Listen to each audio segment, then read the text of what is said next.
আমরা তিন ভাই কামে যাবেন ছিলাম, তো কামে যাওয়ার পথে ভিনি ডাক দিল। ভিনি ডাক দেবো কি আমি জাকি খেয়ে না, তোরা দুটা জাকি খাওয়ান দিয়ে আমার করে মাছ উড়িয়ে দিয়ে যাচ্ছে ভাই 30টি আছে। তো আর কি করার, এই বিশাল পুকুরে জাকি বালাইছে, জাকিটা উড়িয়ে দেখে কি মাছ নাই, এই ছোট্ট একটা মাছ উঠছে গ্লাস কাপ, আর এই যে একটা কাঁকড়া উঠছে, এটা দিয়ে মান কি করবো কই আরম না, তো কই না মাছ টাছ মাইরা দিয়ে তুই আমরা যাবেনছি কামে। আর কামটা কিন্তু আমার না, কামটা ছিল ফাদারের কিছু অন্য কামে, হেনিকে কামটা আমাকে দিচ্ছে এনে বলে কাটার নাকি পেঁয়াজ, হেনিকে আমরা যাইবেন তিন ভাই দেখতেছেন এই যে রাস্তা দিয়ে যাবেন, এটা ব্লক রাস্তা। আর এটুকে জায়গার নাম হলো দক্ষিণ বার। এমনি দক্ষিণ বার আয়া বললাম আহেনে দেখি কলের কন্ডিশন খুবই খারাপ, তো আমি মিস্ত্রিতে নাইগা বললো নাইগে নিয়ে এটা কাট পান স্যার, আমরা আরেকটা মিস্ত্রিতে কল খুলিবেন যে কি বান হয়েছে কই আরম নাই আমি জানিও না। তো কোনো আইসি জাস্ট আজকে ফার্স্ট, তো আহেনে দেখলাম ওকে কাম কাজ। তো একটা মিস্ত্রি দেখা কই কি যে আমি তো ঠিক করুম নি, ওকে ঠিক করে নেবো না, এত বড় বড় মিস্ত্রি থাকে বেকার আমাকে ডাক দেওয়া নাকি এর নিগে, কারণ আমাকে অসম্মান করা হইলো এর নিগে আমরা অন্থনা হ্যাঁ বললাম। আর অন্থনা গেলে কিন্তু একটা কথা কয়ে থইলাম যে খুর কিছু হাতে নিলে কিন্তু নাভি তো অঞ্জে না, এটা কথা কিন্তু রাইট। তো ওই কথা কয়ে থুয়ে বললাম বাইতে বাইতে হ্যাঁ দেখি যারা পূজা করবেন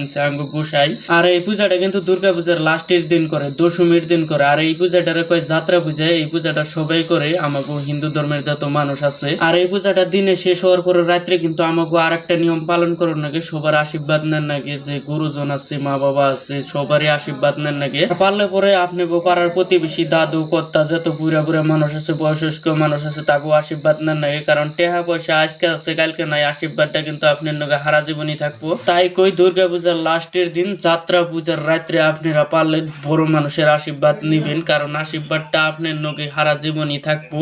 আশীর্বাদটা কেউ নিবার পারবো না, টাকা পয়সা আপনার কাছ থেকে কায়রা নিবো কিন্তু আশীর্বাদটা নিবার পারবো না। আর মানব জন্মটা কিন্তু একবারই পাওয়া যায়, এই জন্মে যদি আপনি মানুষের নগে হাসি খুশি ভাবে চলে যায় তাহলে আপনার মতন ধনী মানুষ আর এই পৃথিবীতে কেউ নাই। তো এটুকু কয়ে আজকের ভিডিওটা শেষ করছি। এই ভিডিওর মধ্যে যদি কোনো কিছু ভুল কইয়া থাকি তাহলে আমার নিজের ছোট ভাই মনে করে ক্ষমা করে দিয়েন।